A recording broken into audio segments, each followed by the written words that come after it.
Sean and Joe, another episode ready to go. They're gonna talk about the good and the trash and anything in between. Cherishing make-believe, get ready for Halloween. It's the horror show. I know you missed those guys. Tune in and find out what's on their list tonight. They butcher and dissect, take apart and mutilate. Listen to your two favorite brainiacs communicate. It's the horror show. Hello, everybody, and welcome to the Horror Show. Show it dissects, mutilates, dismembers, and butchers all of your favorite and not so favorite horror movies and other horror-related events.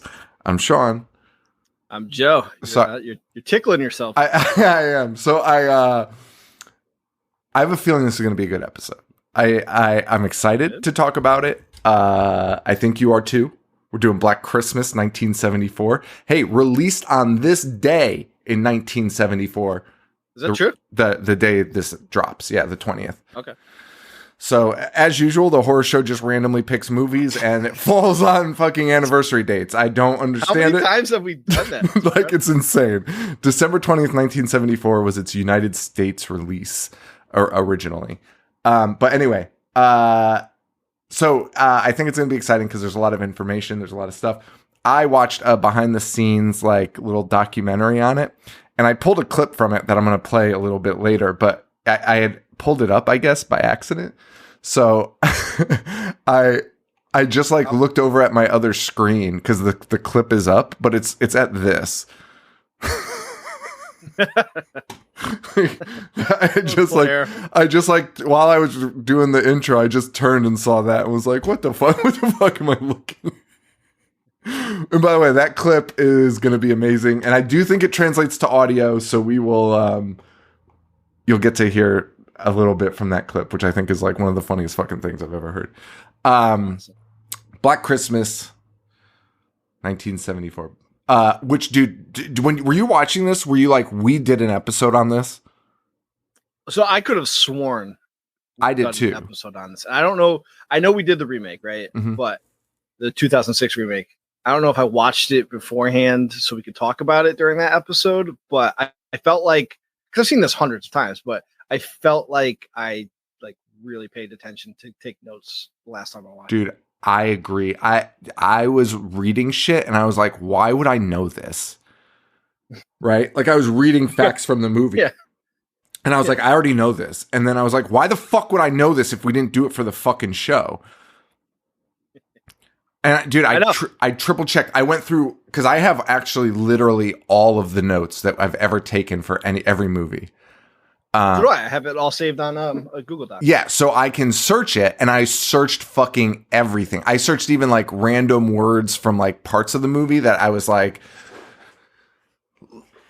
there's a whole discussion about abortion in this. So I was like, I don't write that very often in my notes. I'm going to search that fucking word through all my notes and see if it's in there. Because I would have had to have written that. Nothing. Yeah, dude.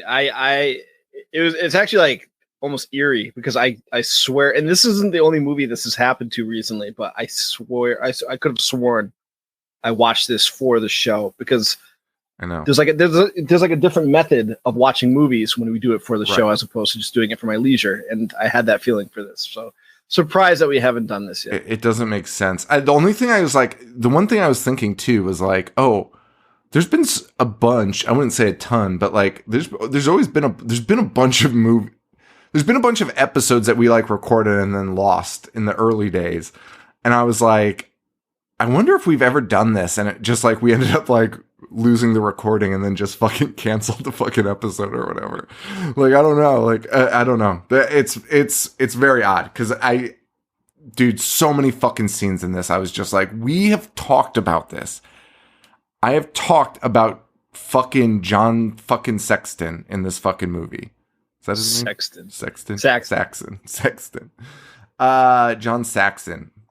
All right. So, directed by Bob Clark, who is a fucking Canadian legend. Dude, honestly, you can call him a Christmas legend too, because he has this and he has A Christmas Story, which is nuts. I can't believe it. I know. Porky's, Children Shouldn't Play with Dead Things.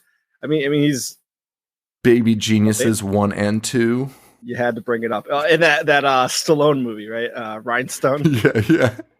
But like, hey, dude, fucking who gives a shit, man? He was like doing work, right? Like, I mean, Baby Geniuses, you probably like, your careers were probably wrapping up after that. But like, especially when you take two, right?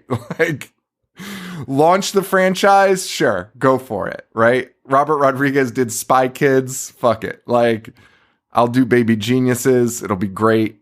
But once you take on the sequel, you're fucked. You're absolutely fucked. Yeah. Well, aside from those, Hall of Famer, right? Absolutely Hall of Famer. Dude, I mean, even with those, a fucking Hall of Famer. Everyone knows Baby Geniuses. You bring up Baby Geniuses, people laugh, It's true. It's a thing. He tragically passed in a car accident with his 21-year-old son. Did he really? He did. I didn't even fucking read that. Oh my God, that's fucking terrible. Was it recently? I'll pull it up. Maybe within 2007. The last 10 years. Yeah, 2007. Fuck, that's terrible. That is absolutely awesome. Dude. Awesome. Jesus Christ. Damn. I did not mean to fucking say that. I meant to say awful. That's awful. I know. It's slip of the tongue. Nobody thinks he meant that. That is the craziest slip of the tongue, though. That is absolutely awesome. R.I.P. Bob. But a true fucking Canadian fucking legend, man. Like, and a bunch of these people, a bunch of these actors also somewhat Canadian legends in their own rights. I was talking to somebody about this today, about this movie specifically, and I was just like, like people will be like, this is such a good fucking movie. Like current movies that aren't that fucking good, right? Like, let's just say Terrifier 2, for instance. It's fine. My only point is like this was a low budget fucking movie. It was a movie people passed on making, and they still just managed to like figure out a way to get fucking working actors to actually participate and act in a film, right? Like young up and comers that they could bring on. You know what I mean? Like the woman that plays Jess, Olivia Hussey. Olivia Hussey had like just come off of Romeo and Juliet. She's young. Probably didn't cost a ton to bring her on, but they were like, she's an actress. Let's fucking grab her while she's fucking available. Like, thinking about that and this cast that they have, because it's insane, right? You have John Saxon, Margot Kidder, Olivia Hussey. Lynn Griffin goes on to be fucking great also. And the guy that plays Peter. Keir DeLeo, he was Dave in 2001 Space Odyssey. Like these guys, like... He was the star in a Kubrick film, and they got him to come on for this. It's cool, man. And I think it's maybe a testament to like when a script is good. Like, although I don't know if they even got to read the script, because I had heard that some people like didn't even know what their fucking parts were in the fucking movie. Well, I mean, just to backtrack real quick, this movie, and I think you're going to say the same thing. Like, I think it's legitimately one of the best movies, period, ever made. I think it's like a masterclass in filmmaking. I think the direction, I think the acting, the script, like it has it all. It has everything you could possibly want. It has like suspense. Yep. Like it's genuinely creepy at time. It has humor. It has like heartache. Claire's father is one of the most like heart-punching characters ever. Yeah. We'll talk about it in detail, but this girl goes missing, and he's just supposed to pick his daughter up from like college for winter break. And usually in horror movies, you're like rooting for gore and deaths and kills, and you're doing that in here because you're like, oh man, this is so fun. Like there's a killer, and then this fucking guy's face just pops up, and you're just like, holy shit! Like his daughter was murdered, and he's just sitting here in the house that she's dead in. Yeah, like hoping to find her alive, and it just like punches you back to reality.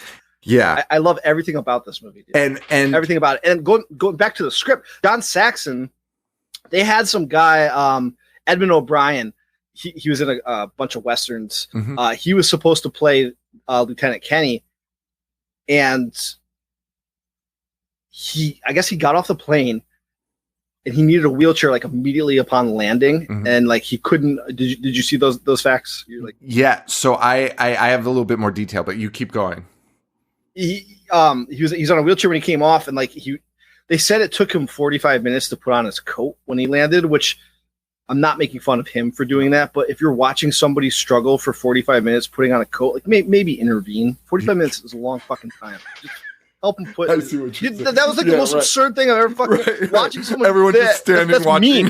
Just standing, just timing him, looking at your watch every 5 minutes. He's still really struggling. Fucking help the guy. 45 minutes. But then they took him out to dinner, and he thought he was in his hotel room, and it ended up he was having the early symptoms of Alzheimer's. So they called John Saxon. Yeah. And they're like, "Hey, we're filming in 48 hours, and like the first scene is the scene with the search mob that he's organizing. Like, so you have to come here, fly to Toronto, and like just start filming immediately. Like you're in the first scene." Saxon, and I think Saxon kills his role in this. I think he's great. He's fucking do great, that dude. On 48 hours notice, not even like knowing anything about this, and just flying up there and filming. Absolutely fucking great. Yeah. So Edmund O'Brien, and by the way, he's more than just like old westerns, man. This guy has an Academy Award for Barefoot Contessa, Best Supporting Actor. So like he was like legit also. So they thought it was a score getting him. Like I watched an interview with the producer and Bob Clark, and they were like, dude, they were like, we got Edmund O'Brien, like slam dunk. And then he showed up, like you said, and they were like, we knew immediately like something was way off, like way off. And very clearly Alzheimer's, which is what he dies of like less than 10 years after this. But it's actually like fucked. Like they could not, they brought him there and they were like, let's just see, maybe he just like needs a fucking nap. And like, you know, he's old regardless. I mean, I guess he wasn't even that old. He died at like 69 or something like that, but probably not looking great. And so they were like, let's just give him like time to sleep it off or something. And then it was the same thing the next day. And they're like, dude, all these scenes are in like 5 to 10 degree weather. Like we cannot put this fucking guy out there. Like, what the fuck are we doing? Thank God. Because we've covered other movies where like, roll this guy out here and fucking make him say the lines. Right? Yes. And another fun fact, the producer and Bob Clark, I guess, both called his agent and were like, you're a fucking piece of shit. Like, not because you fucked us, but because like, what are you doing to this fucking guy? Like, you can't do this to this fucking dude. Like, you knew what we were doing. Like, it's fucking Canada. Like, in the winter. Like, it's fucking 0 degrees out. Why are you sending this guy out? Like, I guess they chewed him the fuck out, and then they ended up getting John Saxon. Other weird thing, Edmund O'Brien's kid is the voice of Crash Bandicoot. Is he really? Yeah. That is a weird connection. That is a fucking bizarre. I did not read that. I read that like it was actually like really heartwarming or heartbreaking. Well, actually both at the same time. His son wheeled him in a wheelchair to the airport. Yeah. It was just like, this is like your last hurrah. Like you got this. You can do this. Like this will be your last movie, but like I know you can get through this. And apparently Edmund sobbed when Bob was like, we can't. Like in good faith, let you go through. Yes, yeah, Bob was like, I want to do this. Bob cries in the fucking movie retelling that. Like he's like, and he felt bad not letting him get that like last movie, but he ended up did get a last movie because there was probably some soulless piece of shit that just fucking rolled him out and made him fucking say his fucking lines or whatever. But yeah, like it was like really sad, and like the family was like, yeah, no, that had been a thing for a while. So that was that. And Betty Davis was also offered the role of Mrs. Mack in this. And what's her name? Gilda Radner. Gilda Radner was supposed to be Phyllis, and they ended up getting Andrea Martin, who's in SCTV, where Rick Moranis and John Candy and Eugene Levy and all them came from. Right. And then Lynn will go on to Strange Brew, maybe from meeting her here, like, you know what I mean? Yeah. So it's crazy. It is a cool cast. They're not slouches. No. At the time, they might have been like no names, but they're all like legit up and comers, and as we all know now, like deservingly so. And one thing you had just mentioned with this movie and why you liked it is like this like realness of like especially Claire's dad, right? There's like, it's this movie's actually really fucking grounded, right? It's not so over the top. And Bob Clark, during the writing process, they had a script, they hired on a writer to help rewrite it. And then Bob had like some input on it. And Bob was like, he was like, high school and college kids aren't fucking stupid. Like, they're not like, let them be astute. Like, you have to portray them as that. You can't just have them fucking running around, like, acting like fucking idiots, because they're not that dumb. Like, they're not, you know, they're not always thinking with their heads on, but they're not fucking dumb. Like, they're not oblivious to the world around them. And you can see that in a ton of scenes in this, including fucking Claire going into that closet in the first kill scene. She knows somebody's fucking in there. It's not like, why is the cat making all that noise? She's like, there's a fucking person in there. Like, yes. She's like, who the fuck is in there? And it's cool. It's cool as fuck. And he captures all like the different personality types of college students, because Margot Kidder's character, Barb, is like the typical party animal who is not responsible. Like, she's actually a mess. Right. The way that she talks to Claire's dad is honestly appalling. Like, it offends me hearing her say this to this guy who just wants to know if his daughter is alive or not. But then you have like Olivia, who has her head on, and like Phyllis is like in between. Yeah, she, you know, they all want to find Claire, and it's just a great assembly of characters. Yeah. Sorry, I had to fix my fucking hair. It looked fucking insane. Yeah, no, I liked the characters also. Like, you had like the responsible one. You had it was good. It was a good mix, right? He like hasn't, like, he writes in, or the screenwriter for both of them, whoever, figured out a way to like explain everything. Because there's a scene, I mean, there's so many subplots that actually work. So many times we talk about movies that just cram in 50 subplots, and you're like, why is this happening? 90 minutes. Somehow all the subplots work. Like, there's a little girl that's murdered. There's like, you know, the missing college student, the father, et cetera, et cetera. He explains everything off. And there's times like, I was like, wait, why are there kids caroling when there is, you know, a little girl that's been murdered? Because there's a whole scene of carol. Like, yeah, it's a great scene because a murder happens, like, juxtaposed with kids caroling outside. And I was like, that's the only thing that's pissing me off right now. It's like, why would kids be out caroling when kids are being murdered? And then as soon as I say that, somebody runs up and is like, get those kids inside in the car right now. Like, somebody's been murdered. Yeah. You gotta hurry up and get them inside. I'm like, fuck, he explained it. Like, there's nothing to nitpick at. No, he tied up all of his loose ends. They knew what they were doing. It's a good fucking story. It's based on the urban legend, The Babysitter and the Man Upstairs. Yes. Which shares the same plot with probably 8 million other movies, like The Sitter and When a Stranger Calls. All the same kind of plot. You know, the calls coming from inside the house. So that's spoiler. Spoiler alert. 1974. Margot Kidder remembered shooting the film as being fun. I really bonded with Andrea Martin filming in Toronto and Ontario. Olivia Hussey was a bit of an odd one.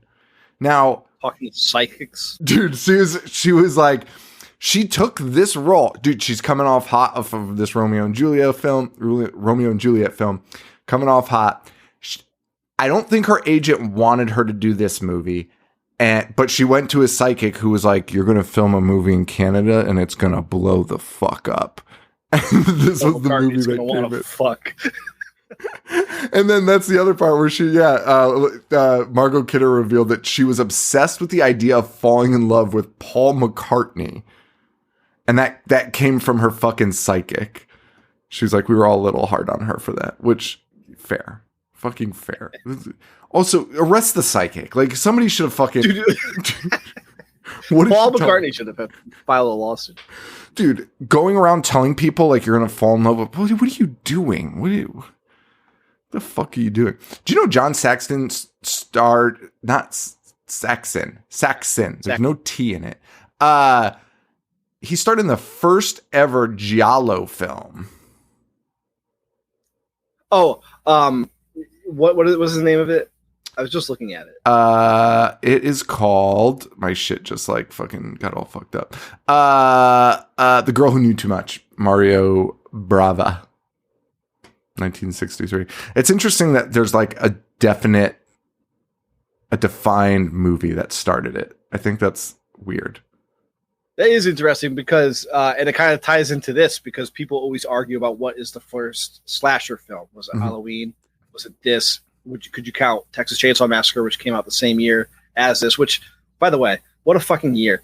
Texas Chainsaw Massacre, nuts. and then this, like, and I know that this wasn't like a critical commercial success, but anyone with a brain that saw this and liked horror was like, I need to emulate this. And there's like a lot of reports or alleged like anecdotes about how much John Carpenter liked this and how he was like, I'm making Halloween as like an unofficial sequel to Black Christmas, which, I mean, it's not. It's not. But I mean, I could see where he's like, I mean, doing like the holiday thing. That's like actually kind of interesting when you think about it in that sense. That's actually kind of, for sure. That's interesting. But the point I was trying to make about how there's a definite start to giallo films. People always argue about slasher, and it's like, is it Halloween? Is it this? Is it Texas Chainsaw Massacre? Could you count Psycho? So there's never like a clear starting point for it. Yeah. The start of giallo is just, I mean, the start of anything where you can like pinpoint it is kind of weird. Cause like, again, like you feel like there would be like some gradient leading up to that, like, yeah, just having one movie be decided. Billy, is that his name? The killer's name? Yeah. Billy has the creepiest fucking voice in movie. It's unsettling. It's two different people doing it. It's two different. It's Bob and someone else. It's 5 people. Oh, okay. It is 5 people, and it's so funny, dude, because like there's interviews in this behind the scenes where like I guess a lot of people were like, there's even more people involved in like the Billy character than we know, and they like not accused, but like people would say like the guy who played Peter did some of it. And that guy's in the interview and he's like, I never did the eye thing. I never did any of the physical stuff.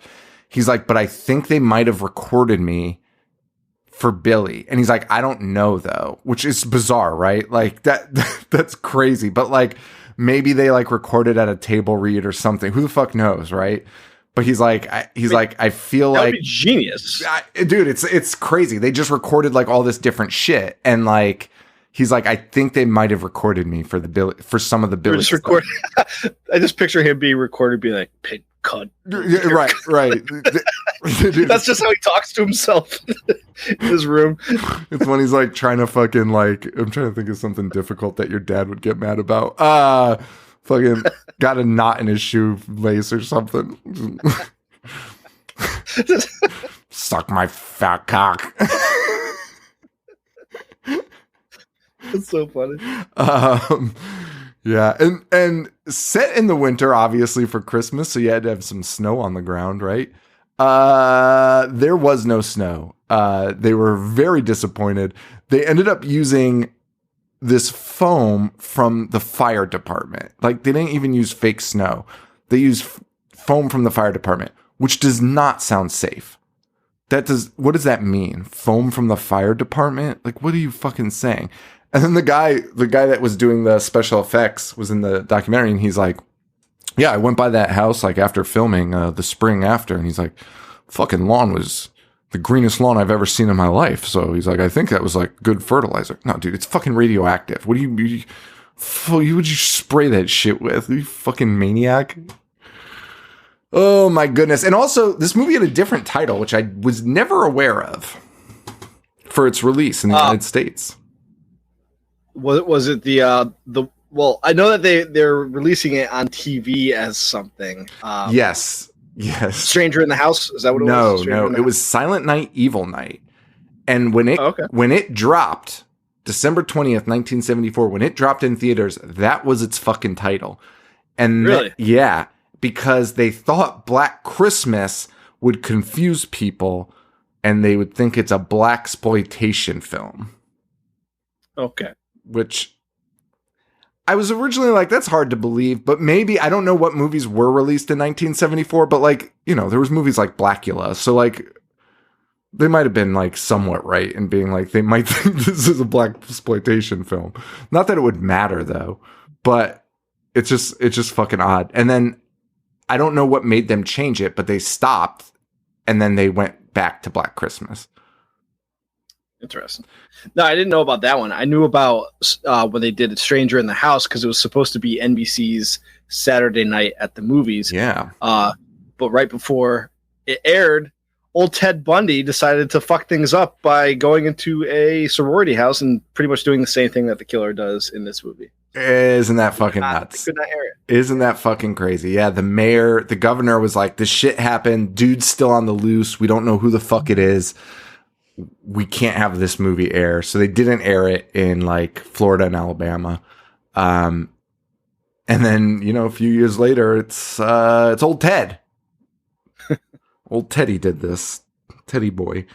Yeah, and they changed the ending to this too for the the American release. I think the Canadian release had a different ending in this.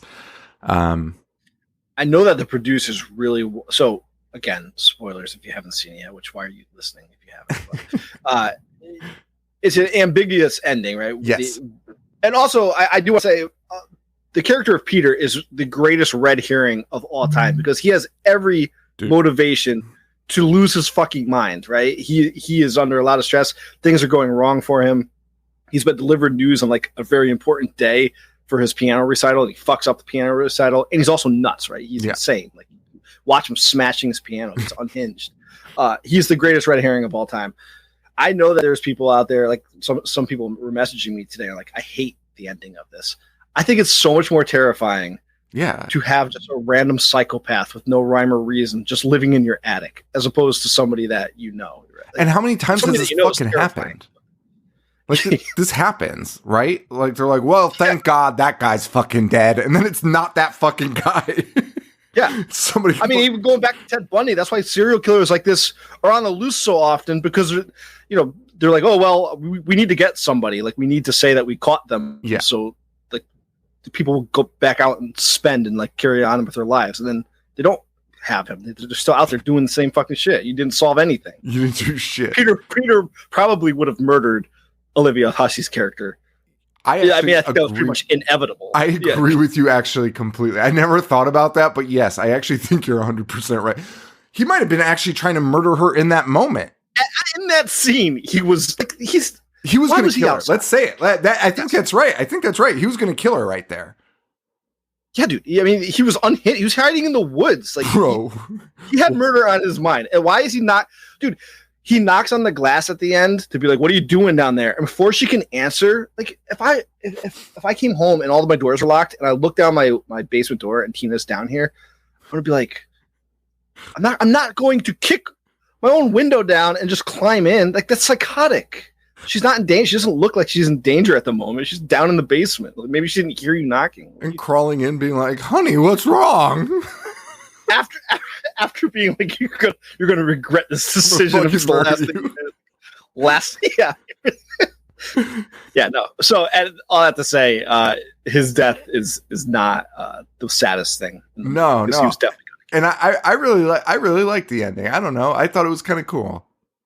I love the ending. I love it's like, what else would you want? You want him to catch the guy? Like, what the fuck are we talking about? Get him arrested? Pull an old Michael Myers? This makes way more sense than Michael Myers getting fucking arrested at the end of every fucking movie, arresting the fucking boogeyman. What are we talking about? Let this guy live in the walls. It's great. That is how the first Halloween ends. They don't catch Michael. Yeah, that's true. He disappears. Yeah.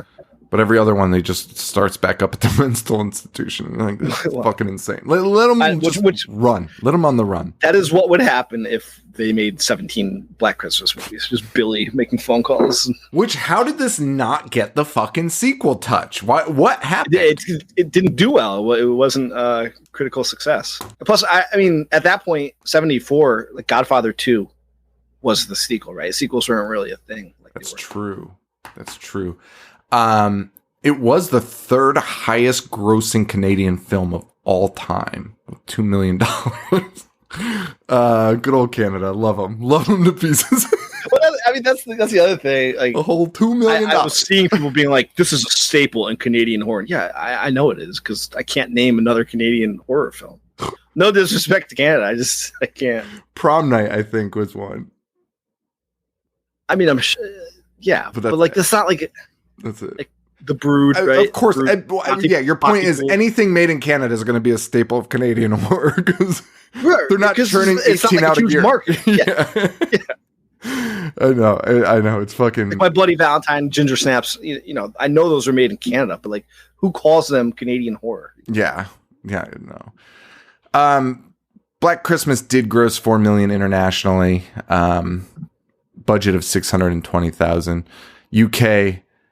The UK was so weird with censorship for that period. Like, I still don't understand it totally, but they removed the word cunt, as well as several other crude sexual references during the first obscene phone call. You mean the entire first phone call? The entire phone call? The most obscene. Even listening now in 2022 and having seen this movie, like I've seen this movie probably like 30 times, right? Hearing that first phone call, I'm like, holy shit. That is the most obscene phone call I've ever heard. And the fact that they're all just like congregating around the phone listening. Yeah. What? Why? Why are you? I actually don't know what the right. I don't know what the right response is, but I think the fact that it's been happening multiple times. Yeah, I think the right response is Claire, who's like, "Hey, you do know there's a fucking dude out like fucking raping people, right? Like, maybe we should let somebody know about this because it's probably him." And everyone's like, "Shut the fuck up, Claire. Go up to your fucking room." It's fucking unreal. She like is the most level-headed thing. I'm just getting so excited because the bit characters are so good. Like Claire's boyfriend doesn't have a huge role, but he is like the most supportive boyfriend of all time. Chris is the best character, not the best character in the movie, but like the best supporting character in the movie, the most realistic and the most like normal. And when Jess like goes and tells him Claire is missing, it's like one of my favorite scenes because I've just never seen somebody react like we always talk about authentic. Yeah, right. We always talk about like just do it, just do what you would do, like talk how you would talk in real life. And that's what he does in that moment. He's like, "Hey, what's up?" And she's like, "Claire's like missing." And he's like, "What the fuck?" And then she's like, "And the police won't do anything." And he's like, "What the fuck are you saying?" Like it's like, why the fuck immediately goes to the police station. He's like, "Hey, dipshit, what the fuck are you doing?" Yeah, it was like the greatest moment. I loved that. I loved Chris so much. He was the best, dude. And he just keeps popping up, but he's always in a search party and just like looking. Like I've never seen somebody just look helpful before, but that guy pulls it off every scene that he's in. You might not have even known it was an acting gig. That's probably what it was. So, just actually dating someone named Claire. Yeah. Hey, Claire's missing. What the fuck? Dude, his reaction. What about how do you like that what was his role? His name's Nash. He's like supporting lieutenant. He's the idiot cop. Oh my god, that fucking guy is such a fucking dope. The fellatio bit is of course great. I do enjoy that. That guy sucks. Are you aware that he did not know what fellatio meant? So his reaction to her saying that was authentic. Oh, in real life? In real life, the actor Doug McGrath claims he has never heard of the term fellatio. And when they did the script reading, he was like, "What the fuck is this?" And he just assumed that, or he said that he's like, "I thought it might have meant something different," because like everyone was snickering, but he's like, "I didn't want to let on that I didn't know," so I was just like, "Okay, I'll go with it." So when Margot Kidder was laughing, he was like, "I don't get it." Bless you. Sean's sneezing. Yeah, I muted myself though, right? Or did you hear it? You did. I just ruined it. Acknowledging it. No, that's actually way fucking funnier. And in that moment, I mean, we should save it till I talk to it, but like John Saxon turns into your dad in that fucking segment where he's talking to that guy about the fucking fellatio, fucking the note. He's like, yeah, well, in real life, John Saxon got into a verbal spar with Bob Clark because John was adamant. This is true. John was adamant that fellatio should be pronounced as fellatio, and he did not appreciate that they were not pronouncing it correctly. Which nobody says. Get the fuck out of here, fellatio. Wait, which side was John Saxon on? Fellatio. Huh? John Saxon was on fellatio. Well, John Saxon was saying John Saxon thinks it should be fellatio. because he's like super Italian somehow. His name's John Saxon. He's the least Italian name I've ever heard. But, yeah, he was arguing about like the Latin pronunciation of it. I fucking love that guy. That guy, man, talk about a fucking actor. He's dead, right? He's dead, yeah. That's pretty recent, a couple of years ago. Really? Man, give that guy his fucking flowers. Oh my god, he has a look though. His Wikipedia page is fucking insane. Yeah, 2020. Look at that. Bummer. What a character. I love John Saxon because like he's in legit, you know, he's in Eastwood Westerns, he's in Enter the Dragons, but then he would never hesitate to be in like Cannibal Apocalypse or Blood Beach and like shit like that. He just liked being in movies, I feel. I fucking love when actors are like that. I think that's like the best shit in the world. It's just the best. Look at this fucking guy though. He looks like the fucking devil. And why is that his main fucking Wikipedia page entry picture? A 1958 publicity photo. Had he even been in a movie yet? Fucking 1958? It's his yearbook photo. What the fuck are we talking about? 1958, he had done... God damn, dude. That guy started acting and then just started fucking acting. Dude, I'm telling you, I think he just liked being in movies. Never stopped, dude. His second movie ever was A Star Is Born. How fucking nuts is that? What a fucking dude. Anyway, I love him. I love him in this. All right, so let's get into it. You have Olivia Hussey, Jess. Olivia Hussey, did we already talk? Yeah, we talked about her thing. She was in Turkey Shoot also, a horror show alum, and she was in Stephen King's It. 82. Margot. Two tidbits I wanted to say before we got into it. The actor comedian Steve Martin loves this film. He told Olivia Hussey, this was like 30 years ago. He claimed that he had seen it 27 times when he met Olivia Hussey. So who knows how many times he's watched it now? And Elvis Presley, the king himself, this is his favorite horror movie, or was his favorite horror movie of all time, and he would make the kids and family watch it in December. I've heard this about Quentin Tarantino also. Tarantino loves it. His favorite fucking movie, and like forces people to screen it in his fucking basement. Going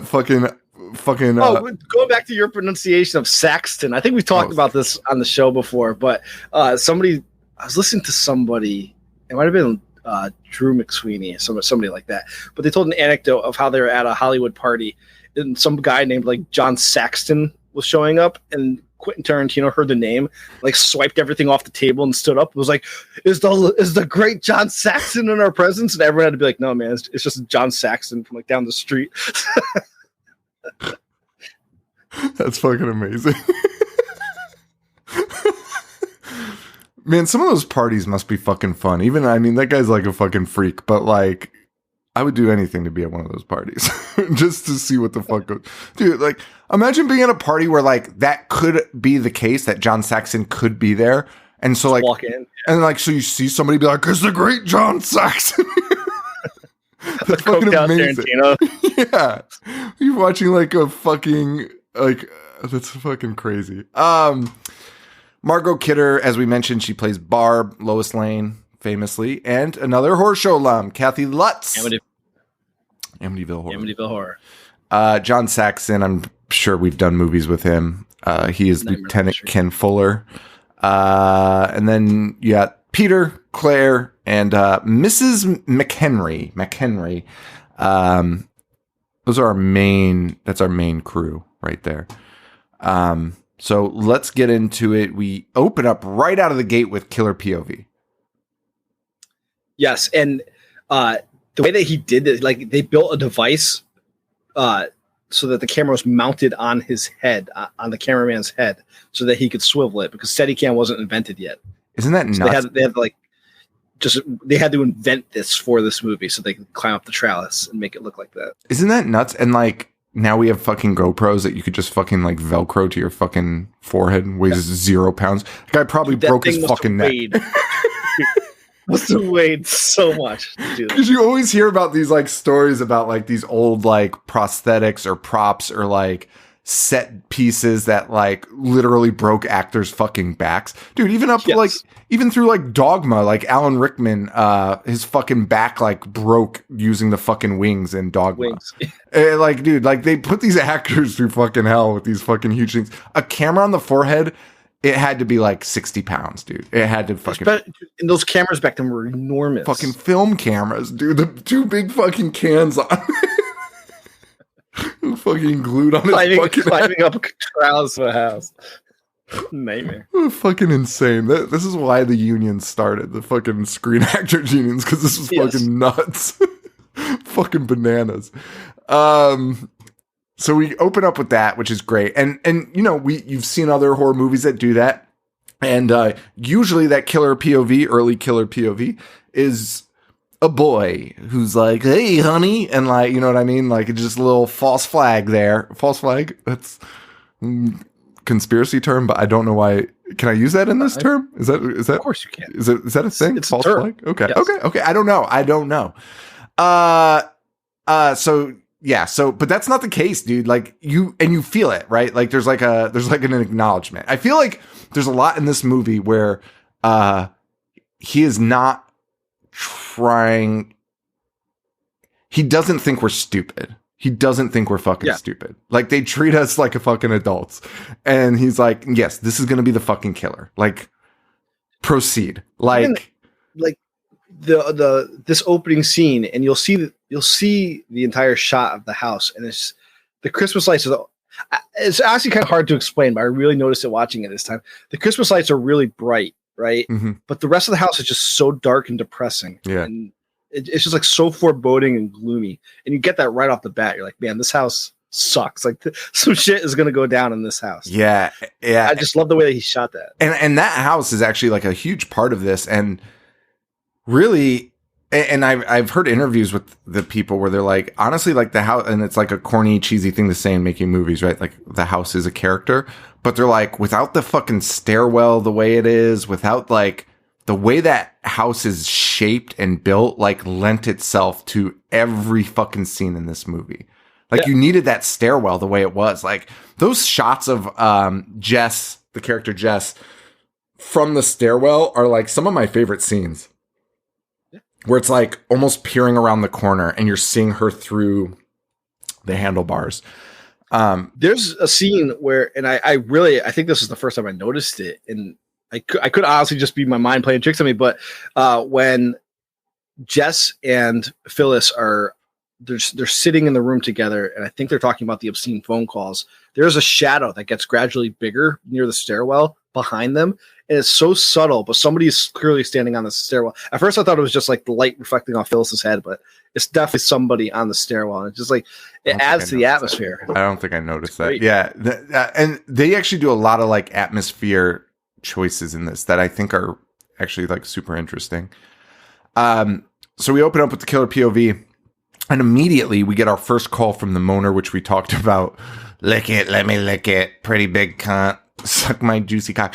It's explicit, man. Like you said that before. It's like, it's crazy to hear that in any movies. like what other movie have you really heard that shit in? Right? Like, can you even think of a movie that used that dialogue? It's the most unhinged thing you could possibly see. Dude, it's fucking crazy, and the voice is nuts. The voice is insane. Making slurping sounds, dude. Oh, it's so fucking weird. And Margot Kidder, though, God bless her, Barb, the little drunk gal, is just like, hey, you fucking idiot, go suck your own dick. And that's when Claire steps up and is like, hey, I don't think that's a good fucking idea at all. Because remember those people that were raped? And they're like, what are you talking about? Dude, Margot says that. The voice is very high pitched and like manic, right? Yeah. It is in a completely unhinged manic state, just spouting obscenities. And she's like, go suck your own dick, you fucking weirdo. And in like a very normal, low, calm voice, he just goes, I'm going to kill you, and hangs up the phone. Which, like, at that point, you'd be like, I think that guy might be serious. Like, I think that guy means it this time. And then so Claire goes upstairs because they kind of like beef there to go meet her dad. Then we are introduced to Mrs. McHenry, the, what do they call it? Room mom, the house mother? House mother of the sorority. Doing her best Burgess Meredith as Penguin impression I've ever fucking seen, walking with a fucking weird ass hat and a fucking one of those long cigarette holders dangling out of her mouth. What is the point, or what was the point of those? I genuinely don't know. I think, but like, so here's my thing. In my head, I'm like, okay, it's to keep the smoke away from your fingers or whatever. Like, okay, which would make sense, right? That would be helpful. But then I was like, but that was like in the 50s and shit. Like they really didn't think cigarettes were that bad, I don't think. And like everyone just like stunk of cigarettes. So I don't know if they actually genuinely gave a fuck. You know what I mean? Yeah, it might have just been like a fashion thing. I think so. And she loves it. She walks in with all the kids' presents because they're doing a charity thing the next day, which I can't wait to discuss because one of the craziest fucking things I've ever seen in my life. Barb is a fucking menace to society. Fucking nuts. And then they give her a nightgown as a present. They give Mrs. McHenry a nightgown as a present, which is funny because they use that to be like, all right, go to fucking bed. And she's like, oh, okay. Also worth noting, Miss McHenry is the biggest alcoholic perhaps I've ever seen on screen, aside from Arthur. The go alcoholic. The Michael Jordan of alcoholism. Well, she has bottles hidden in toilets, in books. It's unbelievable. Shoe boxes in the fucking closet. At that point, just stop hiding. Can I just talk about? Yeah, stop hiding it. Like those kids are gonna fucking rat on you. Just put it in. Like that couldn't have been a recent idea. How we used to fill up water bottles with booze. No. I think we just talked about this recently. But like, no. Why? Just also, you're an adult. You're an adult. Don't tell on me. And spreading it all over the fucking house. They're gonna find one of them. It's an Easter egg hunt. What are you doing? Like, eventually, Barb is openly drinking in every scene. That's true. So it's not can't even be like a dry campus. Barb is like on a 10-day drunk in this fucking movie. Like I've never seen somebody so sustained drunk over the course of like 3 days. Barb. Yes, you have. It was us also. Dude, Mrs. Mac hiding the bottle of booze in the toilet. I just want to point out she has a string tied to it and pulls it for a good minute. It's almost like when a magician pulls like cloths out of his fucking throat because she's doing that. Like, just it's not that deep. It's the back of a toilet. Secret like handed. A fish in like a fucking lobster trap. Yeah. That is so fucking funny. Well, Clara's upstairs packing. She hears some noises. She thinks it's old fucking Cobblepot's cat. But she's also, like I mentioned before, like she thinks it's a cat. I think the cat's name is Claudia. She thinks it's a cat, but she's also very clearly like, there's somebody in there, right? Like, who the fuck's in there? She goes in there, which you would do anyway, regardless. You know what I mean? Because you're not thinking there's a fucking killer in your fucking house. Nobody ever thinks that. Yeah. Especially when you have like 10 other people in the house. Like that's yes. You didn't watch anybody walk in. It's the middle of y'all have been there, yeah. Hours, everyone's up. Yeah. So you wouldn't think that. So she walks in and somebody pops out, suffocates her with a laundry garment bag. And then drags her up the stairs into the attic. Genuinely scary kill. A scary scene. Yeah, not a fun kill. This brings me to our video clip. And the audio is just as good, though, for you. The actress really had that on her head. She did. And she does it again in this fucking clip for some reason. And she's like 60 years old. It is one of the funniest clips. So I'll preface it because, like, it's a longer clip. I think it's like a minute. It's almost 2 minutes. But it's in segments. So I'll just walk you through it because she talks about the cat jumping out bit first, which is also funny. And then she proceeds to explain to us the bag scene. She goes into detail of what it was like doing the bag and how that all worked. I fucking love this clip so much. I was laughing so hard. So here is, I forget her name, Lynn Griffin's her name. Lynn Griffin, yeah. Oh, that's upsetting. Why is that so low? Hang on. So this is her in the attic. She's talking about she's in the attic right now of the house. She actually went back to the fucking house for some reason to film this. I'm in my rocking chair, and do you remember Claude, the cat? The beautiful cat, the Hollywood cat, hired for his looks, not particularly his talent. Anyway, Claude didn't really want to play very much. He didn't like being thrown on my lap by Bob Clark, the driver. He didn't want to jump. Anyway, Bob Clark threw him on my lap, and cats have claws. That was nice memory. Say, dude, being like, this cat clawed the shit out of me, like basically being like, thanks, Bob, for that. And then this part's insane. And my face was sprayed with catnip so that he'd lick my face. But the most fun was actually, I just happened to bring my security blanket along. I haven't been able to actually go anywhere without this. Her security blanket, for those of you just listening, is the fucking laundry bag, which she has brought with her to the house. But I'm just demonstrating what happened. You probably have one of these at home. I wouldn't suggest you try this. As I slip into something more uncomfortable. She proceeds to put the You fucking see, bag when on her. you actually have the bag, oh yeah. And she is strangling herself right now with a plastic bag over her fucking head. And wait till she fucking... Okay, and you try to breathe. You see how it goes like this? She's dumb. That's no good. So, This is insane. She is trying to talk while not using her fucking mouth or tongue. And continuing to just make noises as if any of us know what the fuck she's saying. Oh. Listen to this. Yeah. Uh-oh. You're hard enough. So you see, I could breathe. I wasn't really in danger. But it's very uncomfortable and very hot. And I think at one point they actually broke for lunch and left me there. But Like, this poor Lynn does not understand that these people fucking hated her guts, clearly. Throwing cats at her, breaking for lunch with her in a plastic fucking bag, suffocating.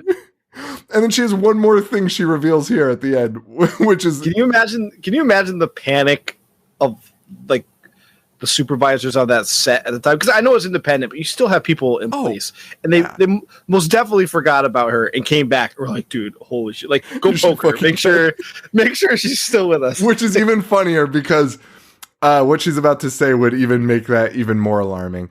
Because now her scenes where she's dead, there are not short scenes when she's in that rocking chair, or it cuts to her upstairs. It's a while that they filmed that, and you know it was even longer that they filmed it, and what they cut and put in the movie. So here she is. There's a scene where it's Killer POV on her face, and he's just rocking her, like moaning and making weird noises. It's a while, like a minute long scene. Yeah. And let's see what she has to say about those long scenes. So I had this hole. Fucking doing it again. I was able to actually hold my breath long enough, as you see in the movie, to not look like I was alive. I was actually, but I am here today to tell you about it. And you know what's really great about this? When I go to the dry cleaners, I get recognized.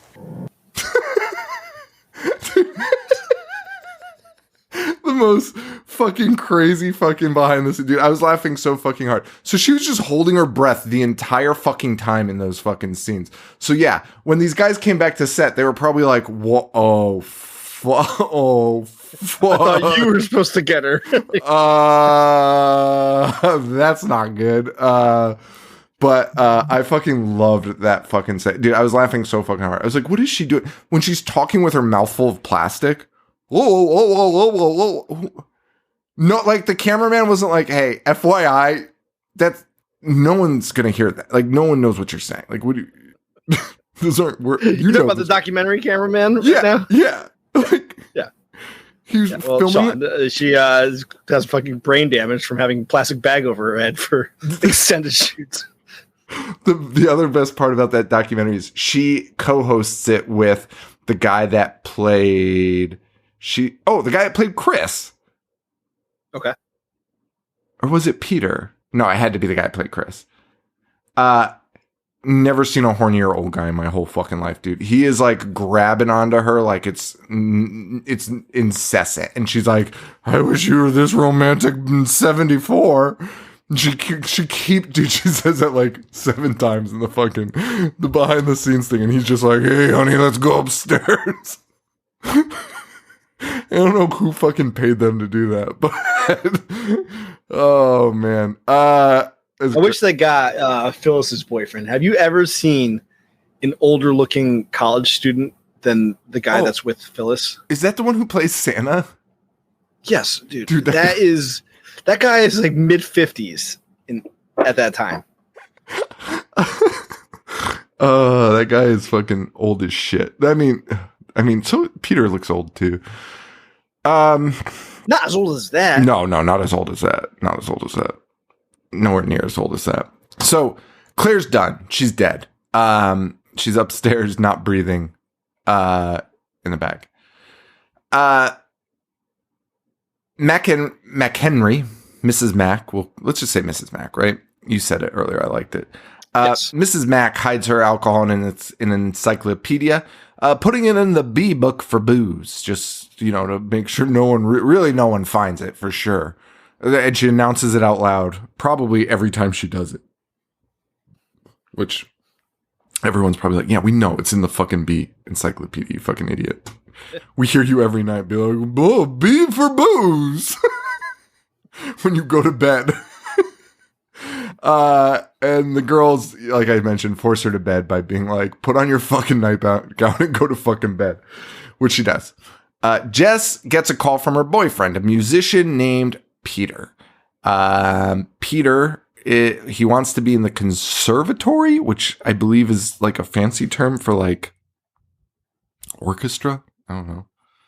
Like music school. That's maybe? what I assumed it meant. I actually realized just now I have no clue what the fuck he's talking about. Yeah, neither do I. I assumed it was, hey, guess what? Assumed it was that. I don't think he knows what the fuck he's talking about because he certainly isn't a fucking musician. So let's be real about that fucking whole thing. I can't wait to actually talk about that because that is honestly the thing that pisses me off the most about this movie is Peter's fucking delusions of like what his life is and like what the future life holds. It's like the most fucking strung out shit you've ever heard in your life.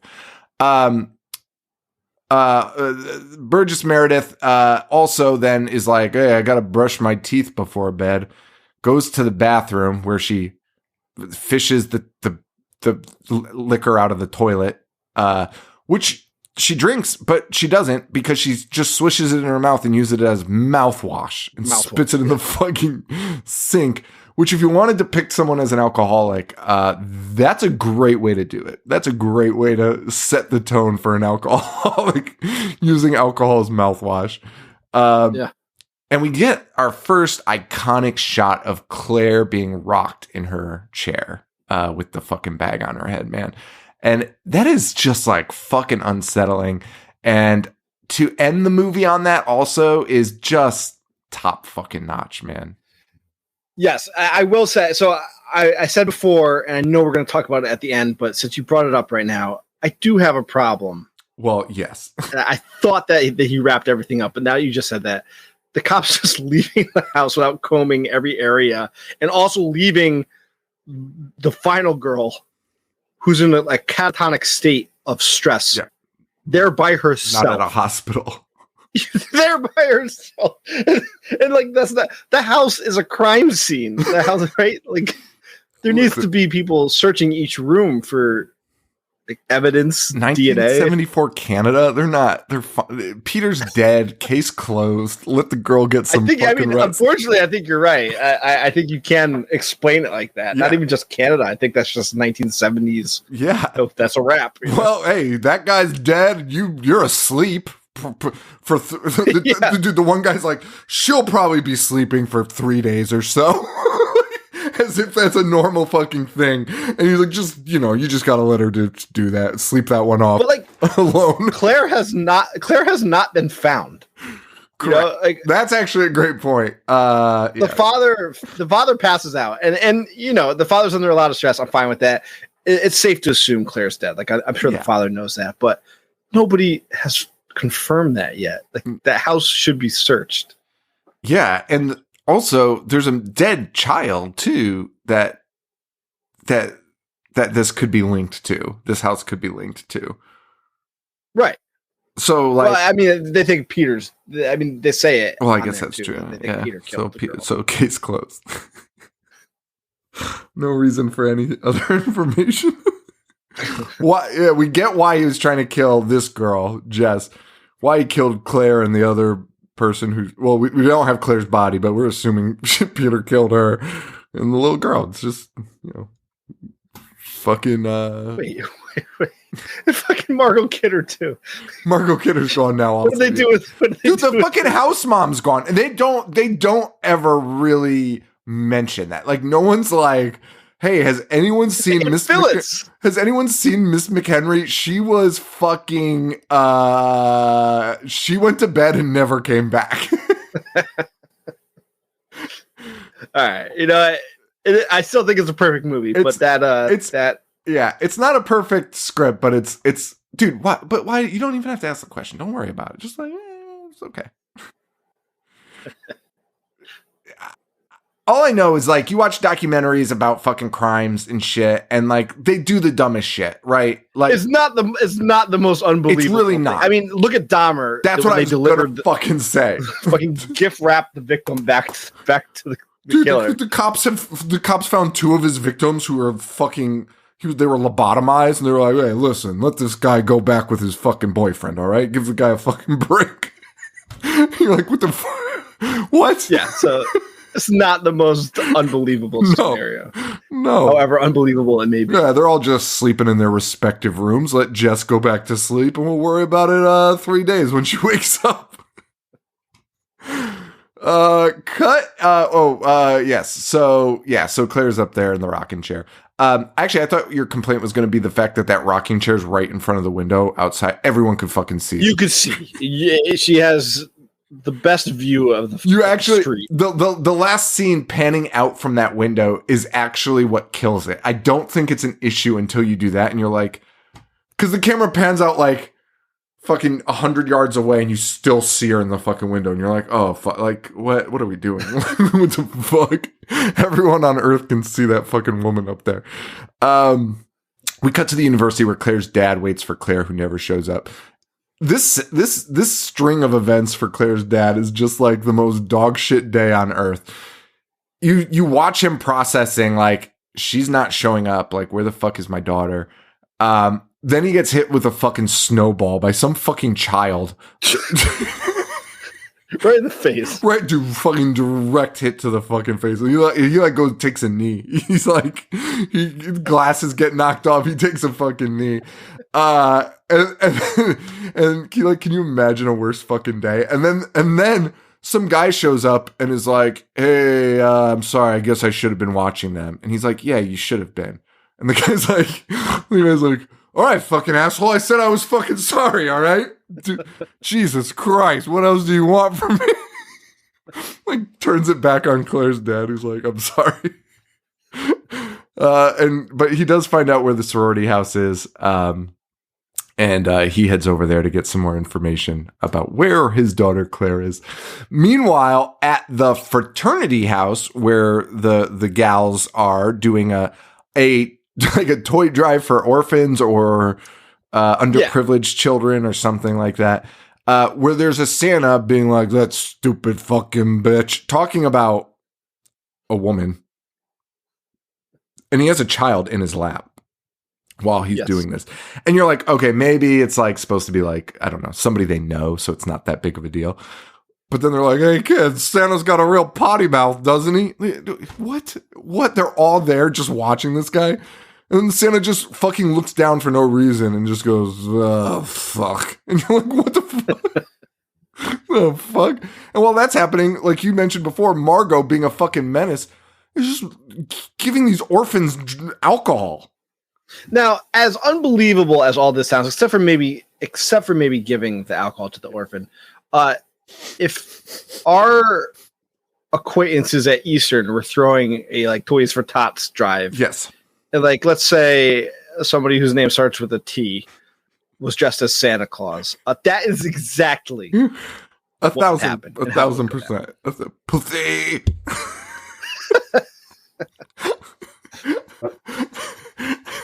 Getting into a fight with a guy about agreeing about the same fact as Santa. Yeah, no, it would go exactly like this. It would be fucking awful. It would fucking ruin everything for everybody. But yes, Barb is giving a kid a booze and then being like, oh, this little fucker schnockered already. Saying this to Claire's dad, who's, I do have to say, that for a guy, like, I would be much more panicked than that guy is, but he just wants to find his daughter. He probably feels sick to his stomach. Like, he knows something's wrong. Right. He has to deal with that and be like, oh my God, this is who my daughter's been associating with. Like, there's not going to be a happy ending to this story. Which also, he was already mad when he walked in and he's like, wait, she's got a picture of a boy on her desk and they might be drinking alcohol. And he's upset about that when he walks in and then is exposed to all of this. I'd be like, oh, she's fine. She's like, I'm not. You would not, say she's fine? No. I'm not saying she's fine right now. I'd be nervous for her, but I'd be like, she's behaving compared to these fucking degenerates, like in college. Because you know of what the I mean? picture. Yeah. No, I would be like, this is bad. Yes, This is not good. no one knows where they are. We find out Jess is pregnant because she heads to the university to go talk to Peter. And Peter wants her to have the baby. Now, I don't know why, because they are in college and seemingly have these lofty ambitions of life after college, which Jess will point out later in the movie in a scene I fucking love. Where she explains to Peter, like, why Peter's a fucking idiot. And I fucking love that. But anyway, Peter's like, you have to keep the baby. And Jess is like, I'm not keeping the fucking baby. And he's like, okay, we'll talk later. And she's like, I'm not changing my mind. And he's like, okay, see you tonight. And then she's gonna be like, okay. Yeah. Talk to you then. Now, I think Peter, I've said this before, I think Peter is very intent on killing Jess. I think Peter is a piece of shit. Yes. And I think Peter is unhinged. Yeah. I will say, in the slightest defense of Peter, if you can give him any defense, maybe not the best time to break that to him because he's like, you know what I have today, right? Like I have like this super important recital. It's just, yeah, I know. Like maybe just wait till after, maybe that night. I mean, it's all complicated. The whole thing is a complicated mess. Yeah, I agree, but you know, I can't hold that in. I don't know. Also, Peter, like fucking, but also you have to know Peter's a piece of shit at this point. Sure. I mean, I think because everyone, as the movie goes on, other characters are like, I've never liked this fucking Yeah, I don't think he's a killer. Yeah. So it's tough. Jess gets another call from the moaner. This time, interestingly themed around a baby and a mother. You can't really like totally hear what they're saying, but it's like a lot of like baby, like, and like kind of mimicking what Jess has been dealing with in a way. And so like Jess is super unsettled by that, obviously. Like it's insane. They go to the cops, where what's the name of that cop? You know his name for some reason, the shitty cop. Ralph? Nash. Where Nash is like, hey, shut your fucking mouth to Barb. Barb's like, hey, you're a real piece of shit. And he's like, I told you to shut up. Craziest exchange between a police officer and somebody who is reporting a person missing. That's when Jess goes to talk to Chris, who, as we mentioned, is just the only one really besides Jess who seems to be fucking concerned that this girl is fucking gone. Like even at that cop station, even though Barb is like trying to help. Barb's like, where's my friend? And you're like, Barb, get the fuck out of here. Like, you're not helping. Well, that's where Barb gives the fellatio scene. Yes. Oh, yes. Right. She gives him the fellatio number there. Maybe not the best time. Like, none of these girls have any sense of timing. Like, maybe not the best time to be doing this. Yeah, that's true. That's true. Dude, and also giving them a fake number when you're looking for some. Like, what if they did find your friend? And now they can't fucking call you. Great point. Fellatio. Imagine that.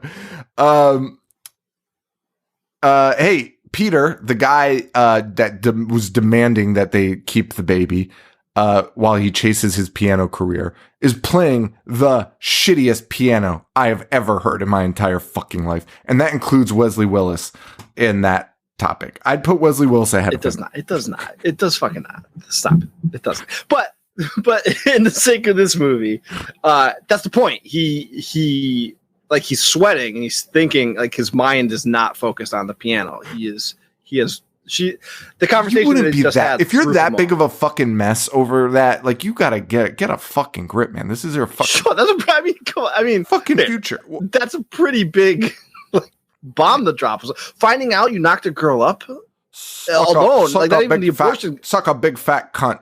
Suck my. I'm gonna do Billy's Doing Wesley Billy's Willis. dialogue as Wesley Willis. Fuck that. I wish that happened. Dude, it's Wesley Willis calling them. Dude, that's just as unsettling. Suck Batman's ass. Suck a hyena's dick. I whooped that camel's ass. You'd be like, oh my god, I gotta call the police. Rock and roll McDonald. Dude, with that fucking little voice that he always like dubbed over. The tiny voice, the tiny Wesley Willis voice. Anyway, sorry. I don't know. I love Wesley Willis so much. Like, it's unreal. Did you ever hear about the time Wesley Willis brought a gallon of orange juice? I think it was on a van with Sublime, and they were stuck on the freeway in Los Angeles. And he decided to chug the entire thing, and like everyone in the band was like, "Don't do that, dude! Like, you're just it's gonna make you like sick." And I guess the freeway was a parking lot. And Wesley was like, "I'm gonna shit my pants," so he just kicked open the door, and just spraying diarrhea on the side, on the cars that were all behind it. Wesley Willis is way more terrifying than Billy. Billy, yeah, I agree. Dude, he fucking headbutted everyone he met. Until he grew a horn. Fucking, that's psychotic. He wasn't well. He's mentally. I know he was very sick. He was very sick. But guys, we're not making fun of him. Just look up Wesley Willis if you don't know who he is. There's some strange twist of fate that you don't know who Wesley Willis is. Please go listen. Fucking Chicago legend. Anyway. Peter's playing the worst piano I've ever fucking heard. You ain't supporting shit with that, pal. You ain't fucking supporting no family with that. Then Peter destroys the fucking piano with the mic stand. And by the way, no, Peter knows that he fucking sucks at piano. Peter fucking knows he sucks at piano because later he's like, yeah, I'm gonna stop doing that. Okay, Peter, then what's the fucking plan? What's the fucking plan, Peter? No, because they wouldn't give him the chance to do that if he wasn't good enough. Like, he's already in an upper class. He didn't fucking trick. The whole thing unraveled him, which is the point. The plot point of the movie is that he's unraveled by this news and what she's going to do, and he's just spiraling further and further into madness because of it. This is the start of it. He's just using the pre-programmed Casio songs. They were like, this guy's fucking amazing. And then they put a grand piano in front of him and he was like, what? I don't know what to do. Pianos are expensive, right? Like, I'm not asking you, but like, pianos are fucking expensive. To smash one after one bad, you'd go to jail for that. By the way, that's like grand like vandalism. I don't know, grand larceny, vandalism, something or other.